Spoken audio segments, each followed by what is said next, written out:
Hey, gang, in this episode of GarageCast, we talked to Tyler Dunmyer and Justin Mattis, both GMs of two different dealerships, Bulldog Harley and Doghouse Harley. This podcast was a lot of fun, and there are some actionable things you can take away right from the get-go, from transactional data to wholesale losses, F&I, you name it, up to and including the perspective of where MotorClothes fits into the business model. Enjoy this episode of GarageCast.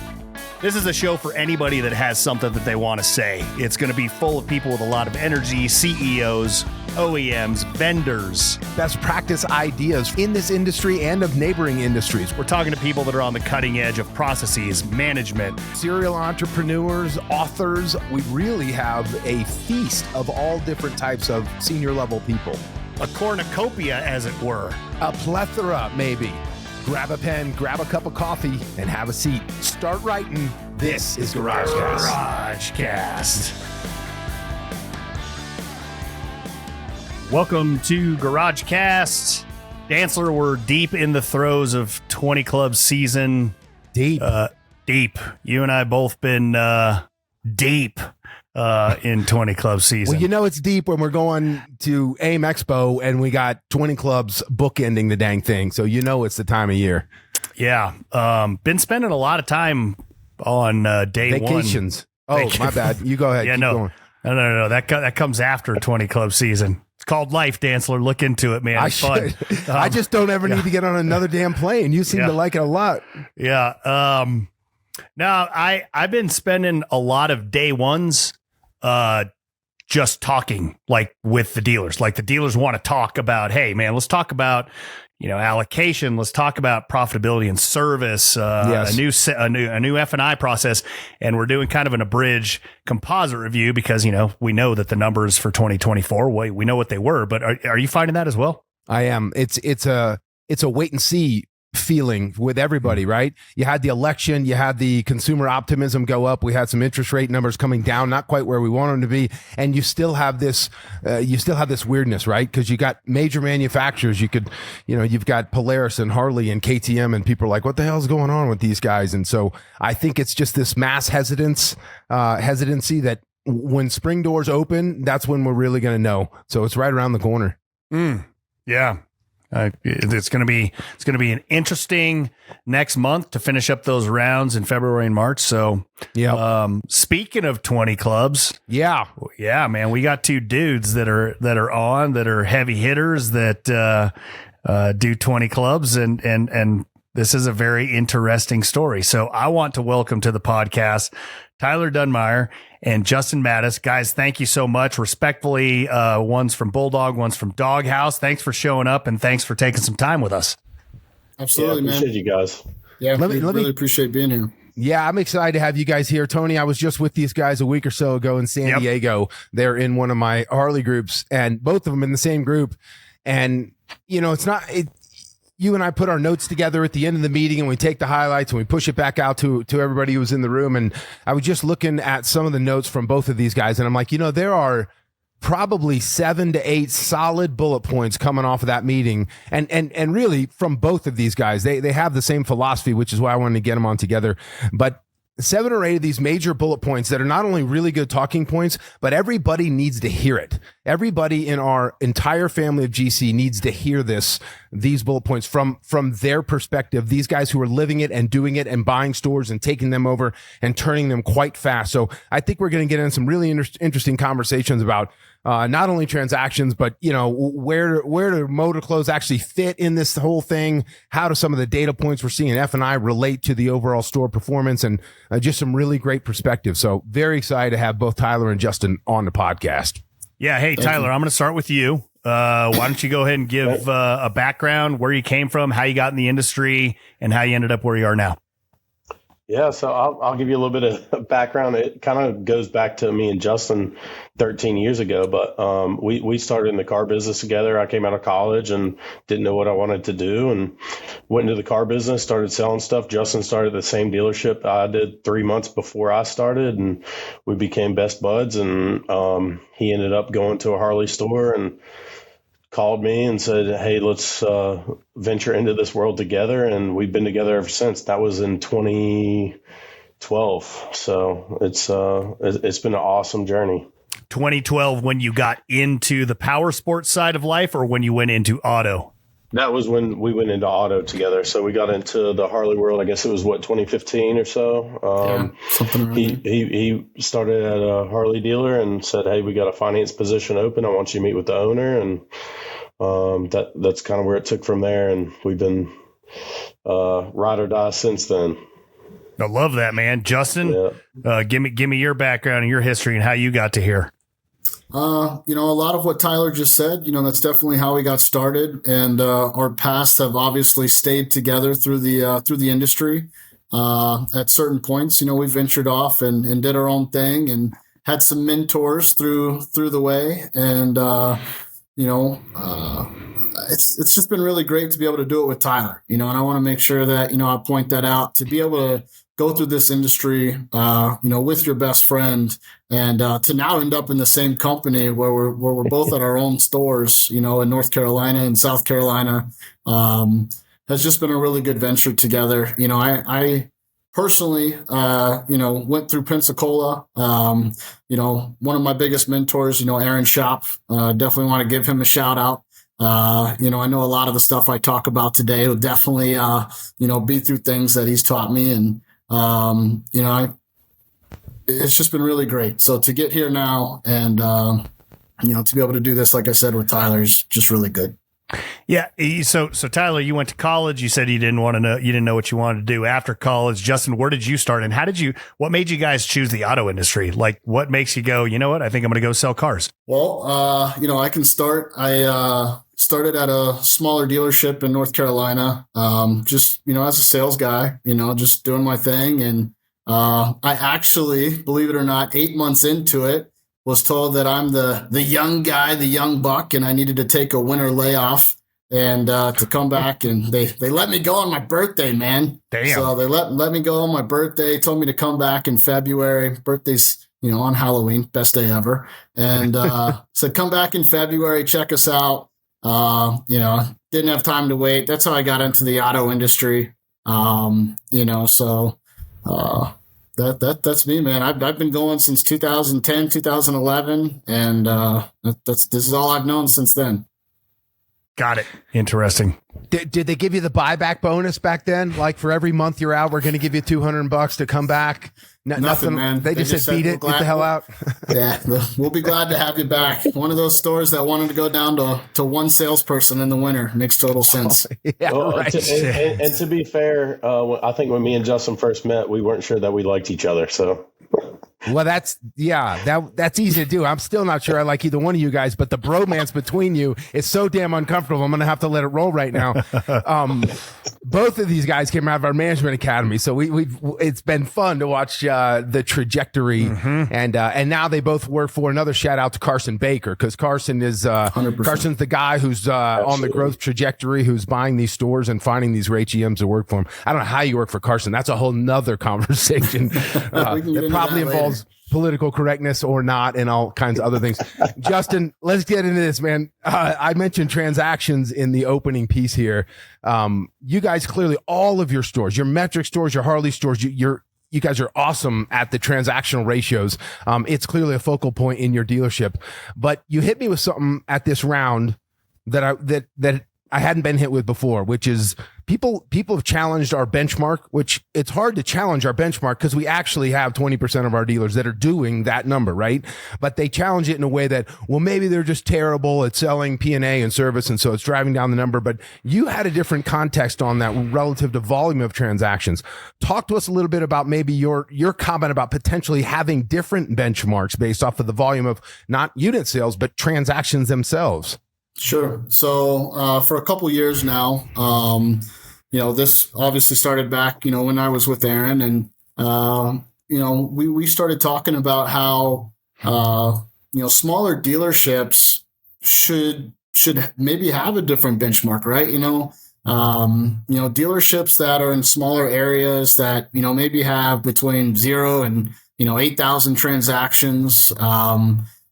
Should they be at 15 or 18 to 1 at a Harley store, because, they don't have that heavy traffic load that's coming in, and, The people that are showing up there, they're there for a reason, right? And that's kind of where that started. So when we were in the meeting last week before, my thought is really going to, is there different brackets, right? Is there, maybe is it, and I don't know what that number is. I know we talked about possibly pulling some data on that. And, is it 0 to 8,000 transaction stores and then 8 to 15,000, transaction dealers and then above, right? And, if we pulled that data, what will that look like? Well, the dealerships that run, 15 to 25,000 transactions that are really good, KPI dealers, will they be at 25 to 1? And they're considered what the benchmark is, right? Are they perfect right now versus the dealer that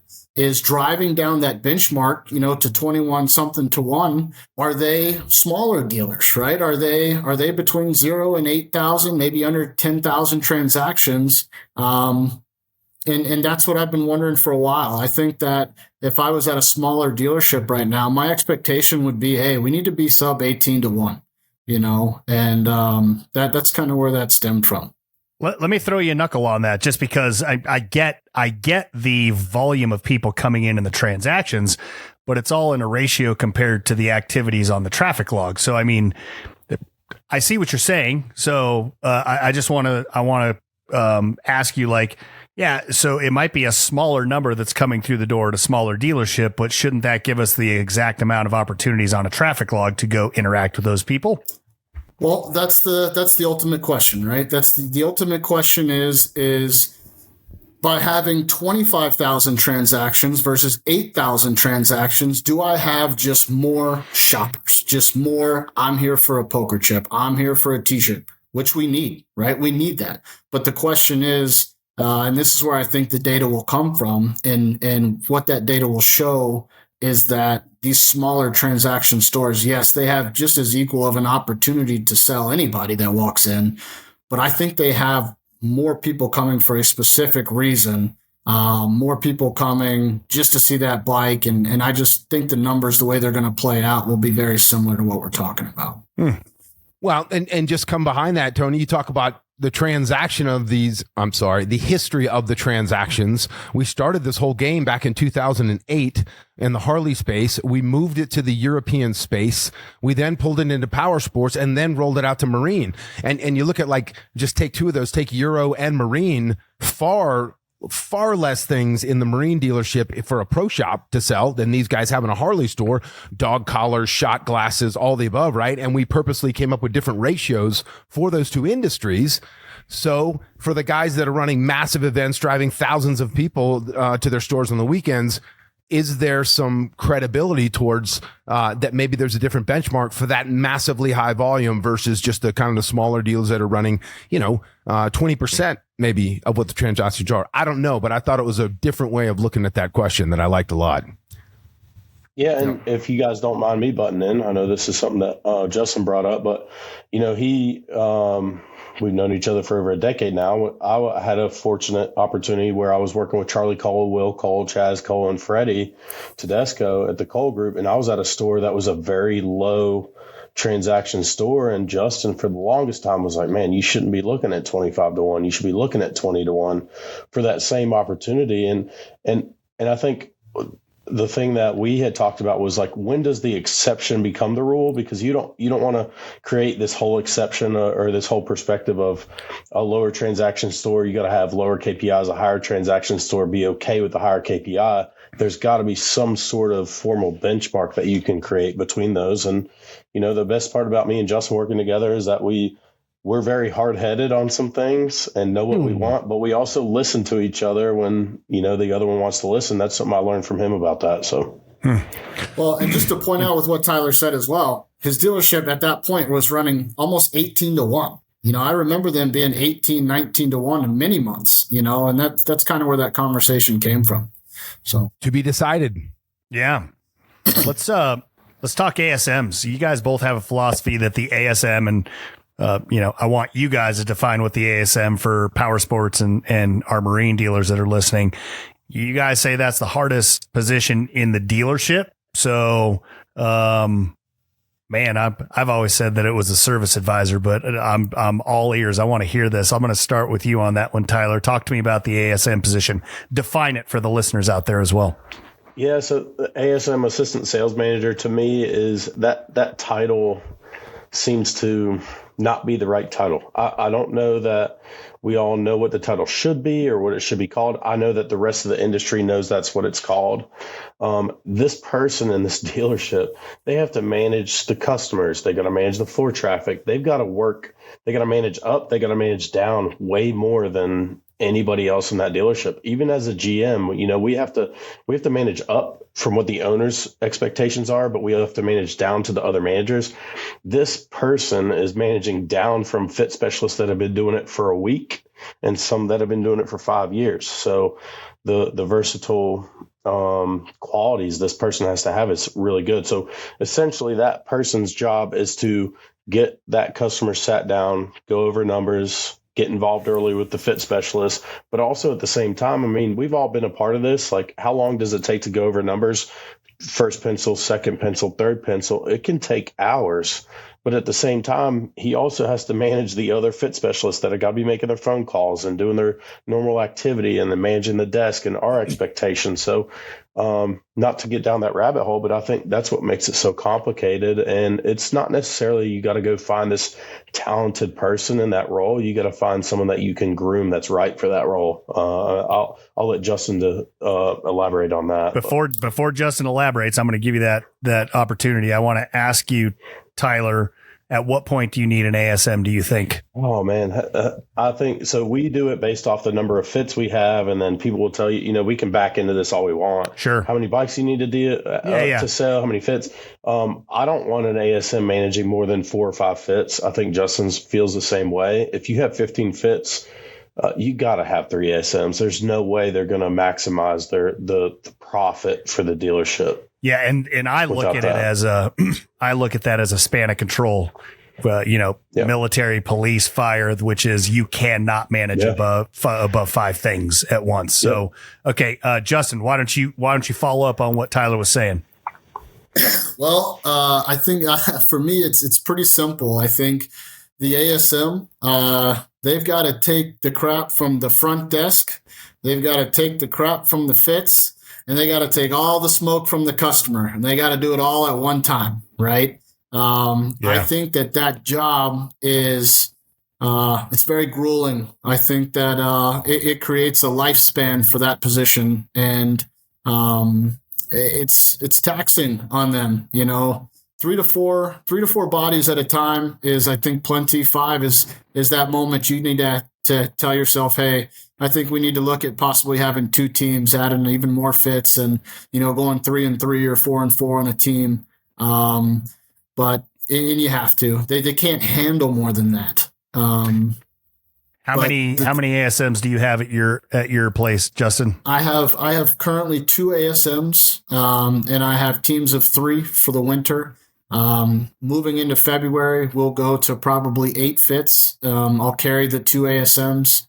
If the dealership, which I know it will, takes off the way that we want it to, then we'll look at adding a third and adding a third team as well. Got it. Tyler, how many you have? Yeah, same. So we've got 1 right now, but we're actually today hiring a second, and we've got 9 fits. So got it. Kind of falls in that line.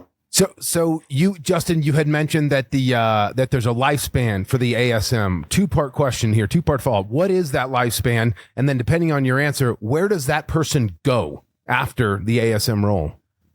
So that's a great question. I believe the lifespan of an ASM position, because of how taxing that position can be, is about 1.5 to 2 years.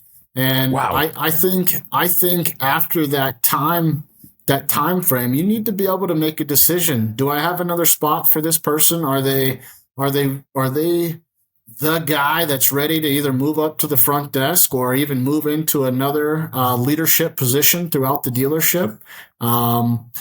Or are they burnt out? Are they done? Was this their stopping point? And do we need to move? Do we want to keep them at that point?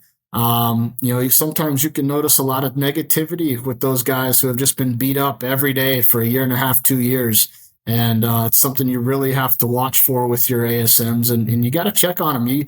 Every day is a checkup from the neck up with those ASMs. You got to keep them in the game. So. Yeah, in a perfect world, right? We'd have that next spot for them. We would expand the dealership. We would buy another store. We would, move them into the next role. But boy, a year and a half, I don't think anybody's, Tony, would you agree? I don't think anybody's thinking on that level, on that short term for rolling through an ASM. No. No. I feel like they figure they just started learning the job at a year and a half. And saying that might seem short term, but for us, the first thing we do when we promote or find an ASM, the first thing we do isn't how to train them. The first thing we do is who's going to be next. So it's not about when we move that person to ASM, we know how to train them, but it's like, all right, now that person's there, who's going to replace that person when they're ready to move on? Because it is so quick. If you have an ASM in that role for 4 or 5 years, man, you're missing business. They're burnt out. Yeah. Let me ask you, because again, that it seems pretty terminal, right? Like, why the hell would I want to take this job knowing I have a shelf life of 18 months? My question is, what if and I think I know the answer, but what if they're killing it?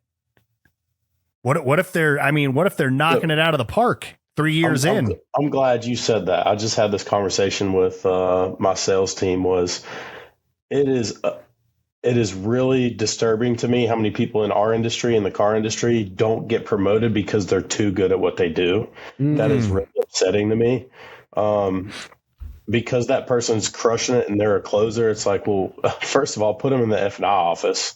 And if you got a good F&I person, maybe that person needs to go to the desk. But it's Justin and I were both in positions in the car world when we were in that I don't want to say we saw people that were very good at what they did, and they did it for 10 years because they were too good at it. And we swore to not be that way.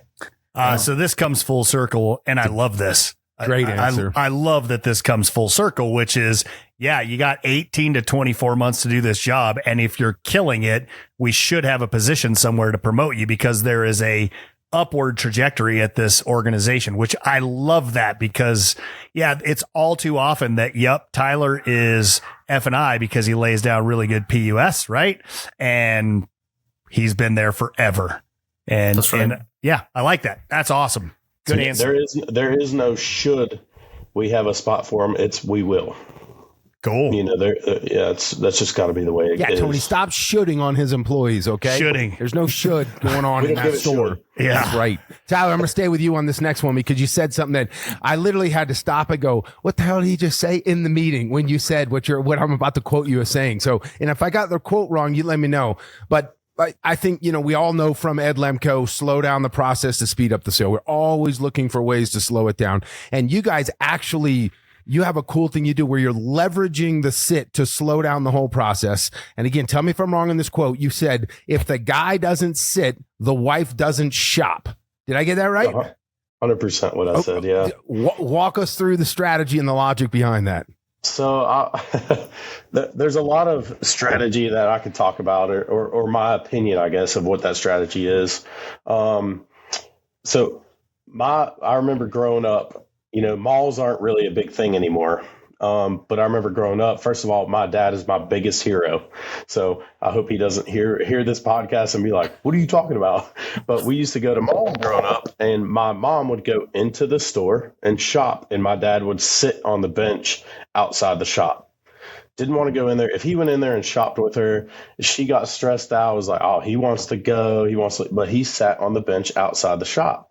So to me, it was, and there's a lot of women riders, there's a lot of male riders out there. But to me, just for this instance of when a couple comes in, they came there for a purpose. Maybe it wasn't to look at a motorcycle, but if we can get him to just sit down and talk about what it looks like, then she spends a lot less stress time shopping on what she wants.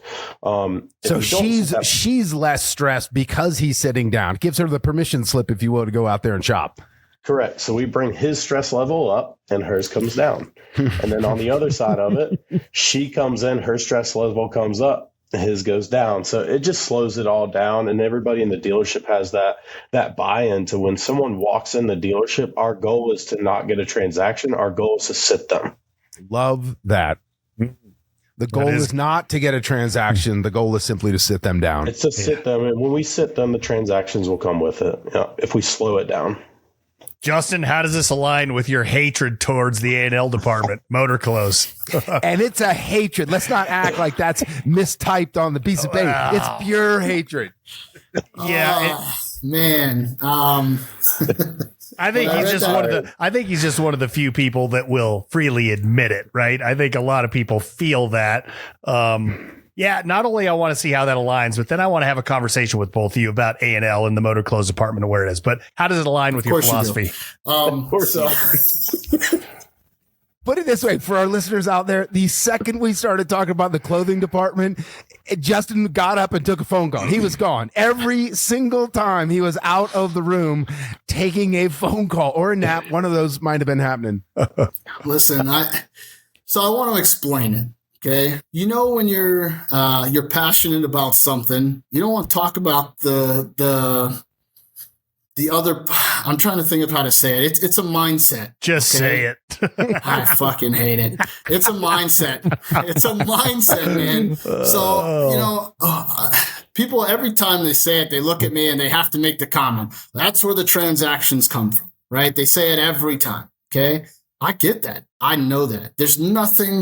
Nobody could tell me any more times to make me realize that that's where the majority of our transactions are going to come from. I get it, right? But that's not where my money is going to be made. My money is going to be made in that sales department, right? My money's going to be made in service. I'm going to make some money in parts, right?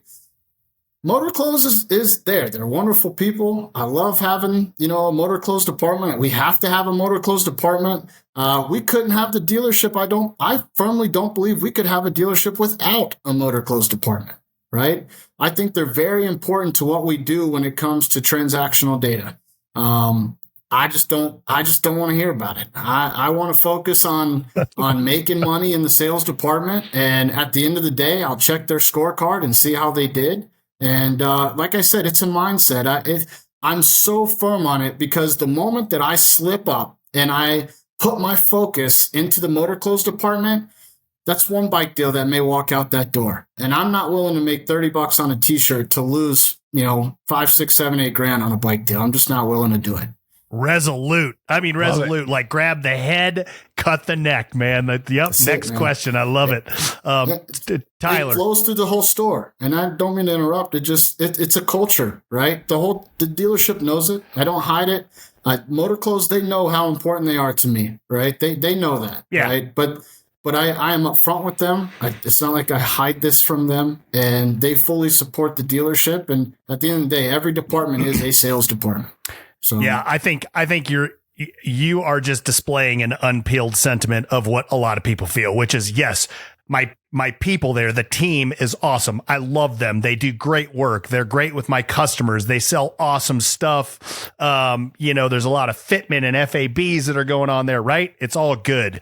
But at the end of the day, it is pennies compared to dollars. And a lot of GMs and owners feel that way. So you just want them to say thank you and be on your way and go sell another t-shirt. I think I got a phone call coming in. Gotta go.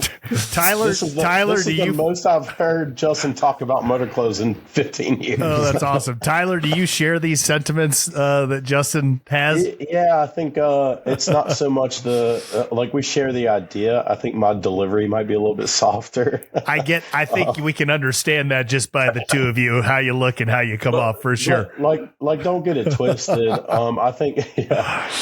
So here's the thing is we don't believe we're in a business of separate departments. We're in the business of managing people. So the whole thing that Justin said, yeah, we don't really care about a t-shirt, but the person that's cashiering or selling that t-shirt, we really care about. And we want them to know that the most important thing is someone looking at a t-shirt and saying, oh, that trike looks really cool on that t-shirt. I have a 2-wheel bike and, eventually I got to go to a trike. That's them to trigger, oh, might want to get a salesperson involved. So I think that's what Justin's saying is we don't care about the people that are coming in and or we don't not care about those people coming in and buying T-shirts. We love the guests. Absolutely. It's about how we train the motor clothes department, the parts people. All of them need to understand that we're here to sell motorcycles. What's interesting, though, is you told me just from your comment about if he doesn't sit, then she doesn't shop. You're leveraging that department as a very strategic piece to get more sit-downs and to slow the process down for everybody.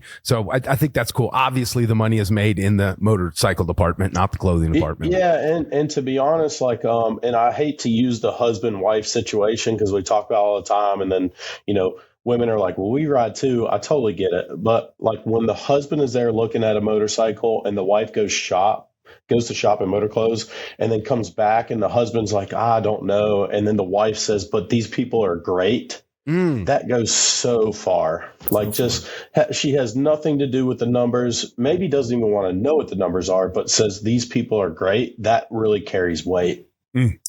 Tyler, let me come back to you. Let's move into the finance department here because you again made a comment during the meeting that kind of caught me off guard a little bit. We were talking about, we always talk about trying to get our finance penetration up. We want to get dealers' finance penetration up, and I want all marine dealers to hear this as well.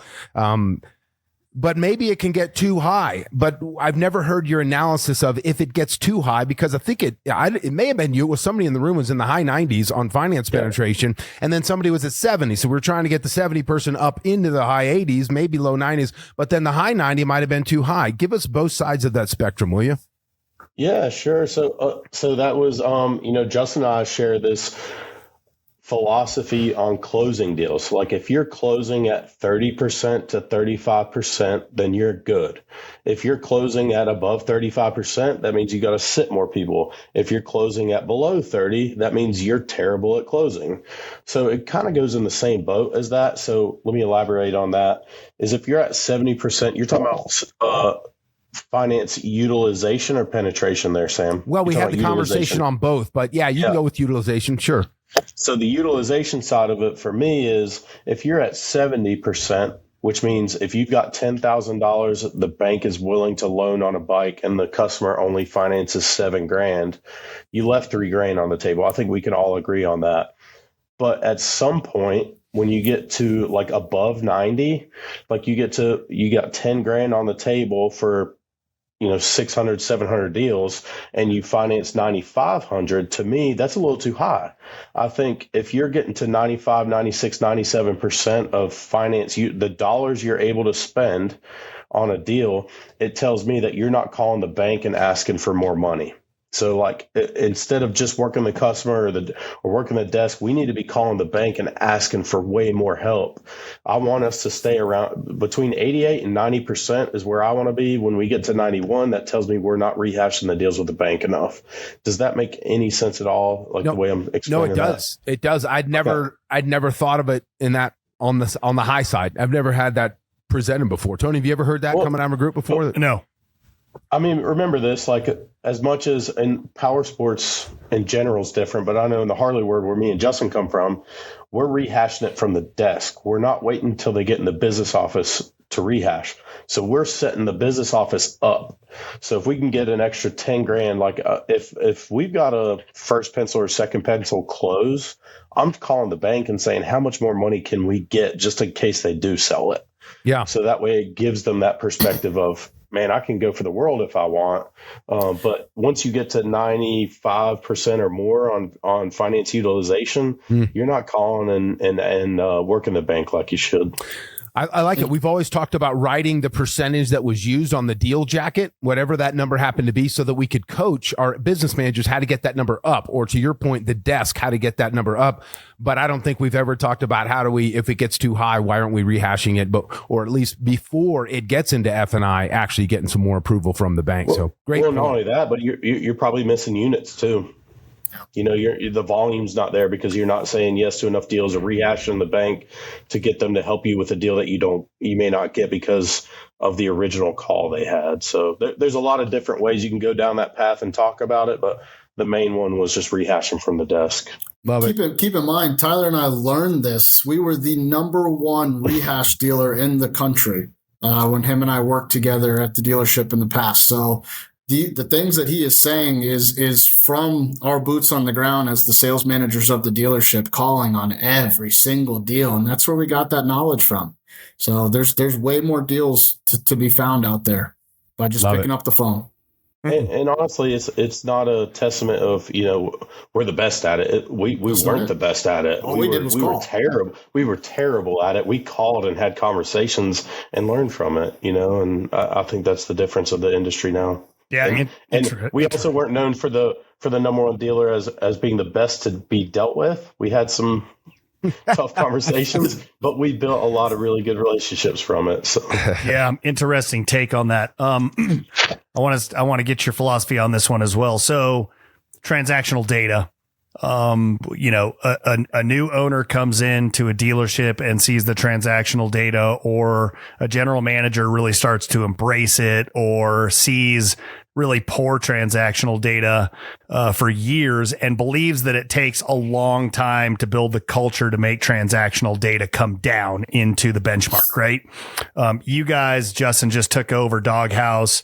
What transactional ratios did you walk into, and how long are you expecting it to take to get them to where you want it? So I can tell you that we can help. Tony, we can start at Bulldog. A year ago, I went into that dealership and they were at about 88-1. I would say within the first 30 days, we were down to, I think, 35-1. Tyler would have to check me on that. And then within 60 days, we were sub 30-1. 29-1. 29-1. So now that we have acquired another location, Carson has purchased Doghouse Harley Davidson, and we walked into this dealership 89-1, and we ran our first month at 89-1, and we're going to finish up January right around 24-1. So Damn. 30 days. Okay, 30 days. 30 days. Okay, so you come into 90-1. Yes. Short of firing people, you got to get rid of the bad apples. We know that part, right? Get rid of the bad apples. What are the 1, 2, 3 things that you're doing? Like, what's the first thing that you have to do? What's the second thing that you do? Like, how do you step them into this? Because that can be a very hard philosophy to understand and implement. So I can, we've already talked about part of my mentality. I stay out of the other departments. And I know that can sound very harsh. I was very honest with the leadership team that we had. I said, hey, year one of our program, I'm going to be focused in the sales department. I am here if you need me. But I try to hire and retain leaders who are able to run their departments. And what that allows me to do is it frees me up to spend 85% of my time in the sales department. When we built our front desk here at Doghouse, it was one of the first things that we did. And I made sure I didn't just build a front desk. I built a desk for me at the front desk. And that is where I sit day in and day out. That's where I spend 85% of my time. And what that has done is it has allowed me to work with my new general sales manager. I want to point out, right, that my general sales manager, Jay Reeves, who we brought in, he has never worked in the motorcycle industry, right? Never. He has worked for JM&A as a national sales rep for them and ran some car dealerships. Never stepped foot in a Harley store as an employee. And that's how fast you can get people to buy into the culture, right? Buy into the transactional data that you teach them. And you talk them into why it's important to live by the numbers. And it started from small things like, hey, 12, 2, and 4 o'clock, you need to post their KPIs on the whiteboard that the sales team can see from the entire floor, right? They know that their scorecard is right behind the front desk. They can see it from anywhere, right? Small things like that, right? 12, 2, 4 o'clock conversations, having a meeting at the end of the day. This is what happened. Going back to the ASMs and making sure that they're having end of day conversations with the individual fit specialists on the floor. Exit interviews. I love those. I love this. All this. Yes. I'm sorry if I'm going too fast. No. Keep going. we have bare ass minimums, right? They have to have 3 greets and 1 sit every day, right? We push for 4 and 2, but they have to have 3 and 1. They have to have 3 greets and 1 sit every day, right? And we hold, as much as they are a team and as much as it is a team effort, their pay plans are reflected by a team bonus. At the end of the day, they are running their own business inside of our business. And we need to make sure that they are all held accountable to the individual goals daily, not weekly, not monthly, every single day. You're getting me fired up, dude. I love this shit. I love this. I love this talk. I'm surprised Tony's chair's not backwards yet. I love this, man. So turn a hat around. So like bare ass minimums, BAMs, The baby, BAMs. You got to have your BAMs. Like I love. So people, you hear me bitching and moaning on the podcast. You'll hear this in my 20 club. There it is. It is that I run a business within a business, and I have all of these structures. My sales team is involved. We have exit interviews. I show them their KPIs, 12, 2, and 4. You can see them. You have to have this many of this and that. And if you don't, we're going to have a talk. And I love this stuff, man. This is great. It's, Tony, how many times do we get the question like, well, who's running those numbers? Who's doing 22 to 1 or in the marine space? Who's doing 12 to 1 or whatever it happens to be? These guys. That what you're hearing, the people who are very interested in the salespeople doing exactly what they're supposed to be doing. We're tracking their behaviors that lead to the touchdowns, not necessarily the touchdowns. I love every bit of that. I'm rolling into my 20 club season. Woo. Next time, BAMs. I want everybody talking to BAMs. Justin Mattis. Love it. I love it. So just to elaborate on that, Justin's finance manager has a dog named Bam Bam. So they literally live by that. But also to be just to the listeners out there, like we aren't the ones doing that. We're not going and getting 3 greets a day. We're not going and getting. It's just the way that we expect everybody else to do it, and we're not. I like to think people like to work for us. I think there's a lot of loyalty there, and a lot of it comes from mine and his relationship. Like people know that we have a really good relationship. We're not making you do something every single day or you don't work here. It's like, you got to enjoy doing it, So we preach buy-in all the time. Buy-in all the time. And it is fun. It is a lot of fun. I think that's the other thing is every time you guys are at a meeting, you're having fun. The perspective you give is that your stores run the same way, that you guys are having a blast while holding people accountable to, quite frankly, what we all agreed they'd be held accountable to and what they get a paycheck for. So, Tony, you've heard me talk all the time about how I used to love Ed Lemko on Fridays coming around hand delivering checks. He would not let people do a direct deposit because he wanted to look you in the eye. And he said, I'm about to give you a check for 100% of what we agreed to pay you. Did you give me 100% of the expectation for the paycheck? And it's like it's a gut check in that moment because, most of the times Tony didn't. So I had to be like, he'll get better. Yeah, it'll be all right. All right, let's move on. But give him a check. Give him a check. Cut him a check.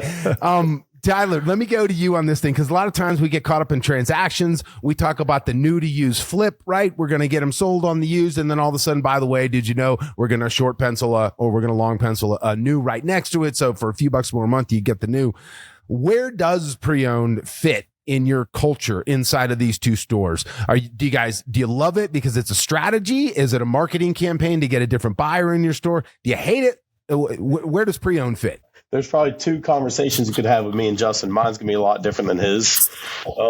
But he's also listened to what I feel like my perspective is, and I've listened to what his is. And I think that's why we do 3 to 1. Is if it were up to Justin, then he would do 100% new. Okay, for the listener, you're talking. For the listener, you're talking about 3 new for every 1 used. That's the ratio you want to sell at. Okay, just to clarify, I'm sorry. Go ahead. Keep going. 65 to 35, 65% new. We talked about it earlier today.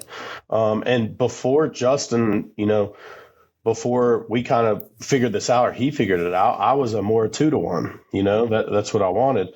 But again, if you talk to Justin, he's going to say, F them new used bikes. We only This is going to be awesome. But at the same time, to me is, First of all, we put all our used bikes outside where they belong. They don't need to be sheltered. They don't need to be, put in a spot to where they're super shiny. Don't even wash them.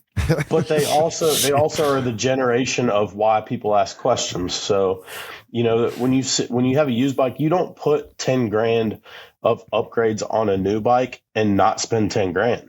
On a used bike that's got 10 grand of upgrades, well, you bought that bike and didn't pay 10 grand to upgrade it. So it brings conversations in. I think it's a very good balance of what you keep, what you don't keep.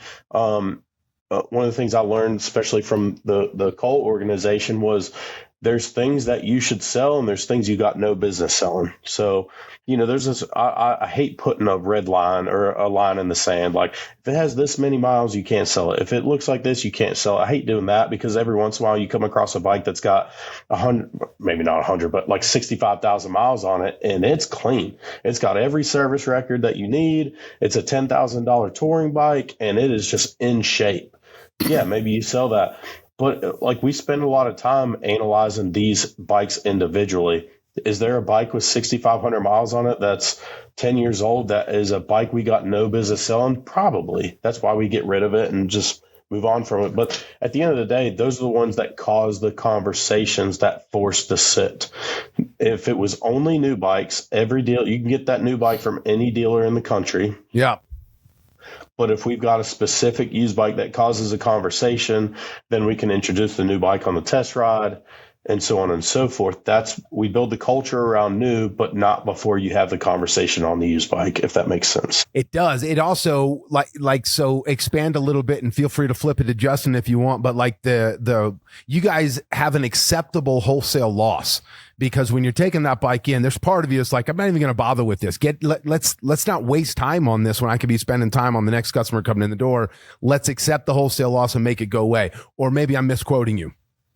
No, so there's not an acceptable wholesale loss. There is going to be one. We try to make money on wholesale or at least wash if we can. But if I have my sales manager that's got 20 sit downs on a Saturday worried about $300 or $500 on this bike they got to go put their hands on and get up and go find it in the parking lot, just sit the next person down. So I think it's not misquoted, but I want to make sure I make myself clear. We don't go into it trying to lose money. I don't think anybody does that. But at the end of the day, don't go spend an hour trying to figure out how much you should put in a bike. That's what I pay you to do. Does that make sense? Yep. Yeah. There's got to be a counterpoint. I'm assuming I heard we're loading our lips. Mattis. No, but before he jumps in, he will say, first of all, there's a list of worst departments to the best, and used bikes comes right below motor clothes. So it's like we got shop on the podcast again. Yeah, no kidding, man. It's a shop that looks like never mind. I'm trying to think of that. Our beliefs are in alignment. Both of Justin and I know that. It's just the time we spend on making small tweaks. All right, Mattis, what do you got? It's like Justin Aldean doing his little mic check. He's about to go on stage with little earbuds over there. Listen, let's go. I know that the people on the podcast can't see me right now. Oh, they can. I'm pointing to one thing. They can. I'm pointing to two things. They can see me. I can. Rule number one, never be number two. Rule number two, sell fucking new bikes. Tyler is spot on as far as, the percentages. It used to be 75%. I think as far as new motorcycles sold, we wanted to be around that 75 plus range. You have to sell some pre-owned. We know that. You can't just let them sit there, right? But I will let them sit there a lot longer than most. I don't pay attention to turn cycles and everything else like a lot of people do. Like Tyler said, I don't want them, I want them to step over that penny to go pick up that dollar. And I don't want them away from the front desk and out of sight from the showroom. Those wholesale losses that they may or may not take, right? Like Tyler said, we don't set out to lose money in wholesale. We don't set out to lose money on pre-owned bikes. We do just fine on pre-owned bikes. But I make $2,500 more on new motorcycles. And I believe if everybody looked at their numbers that they would say the same. And If you're not, you've got different problems. So if you got a used bike with stickers on it, put it outside. You want to wash it, take your time doing that. That's your prerogative. That's a lot of money and time you're spending to get these bikes pristine when I want to spend my time selling new motorcycles. So let me show you how easy it is to buy a new one. I don't want to make it a harder decision for you to flip you. Let me just make it simple for you. Why would you want that dirty one when I got a brand new one inside? That dirty one. What's your current ratio mix? Like what are you selling new to used? So this month is our first month in this building. This dealership sold 228 units last year. They didn't sell very many new at all. And already in our first month, we are at 71% new motorcycles sold. And you would have it be 100% if it could. I would have it be pretty close. Like I said, I need to sell the pre-owned inventory because, obviously we all know about cash flow, and that's been ingrained in me since working for Carson. And I get it. I understand it. And we've pivoted a little bit, and I think that's 65, really 68 for me, 68 to 70, 75% is what I'm looking at. And I've budgeted for 70% this year. Got it. I think it's very similar to the finance utilization, the closing percentages that we use. If you get above that 75%, you're missing deals because you don't have the used bikes. And if you get below that, you're missing deals because you're focused too much on used. So, you still Justin, if you could get rid of one department, would it be A&L or would it be pre-owned? Probably pre-owned. I like it. All right. Just wait until we start talking about pre-owned motor clothes.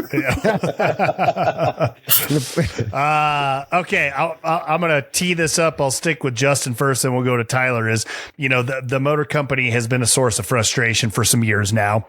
You guys just tend to put your head down and bulldoze and sell motorcycles. Are you concerned about, the future, where it's going, what's going to come of it with HD? I don't know what you're referring to. Okay. I like that.